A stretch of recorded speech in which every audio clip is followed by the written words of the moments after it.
So guys, di ba, tuwing nakikita niyo ako sa pagbablog ko is babaeng-babae ako. Ayan. So, ang totoo po talaga niyan is my girlfriend po ako. Oh my God, may girlfriend po ako. Actually, nandito po siya sa bahay. Ayan.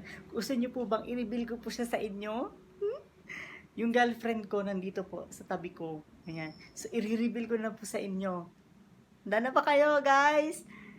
Eto nga pala, yung jowa ko or yung girlfriend ko. Guys, eto na. Tada! This is my girlfriend. Ano,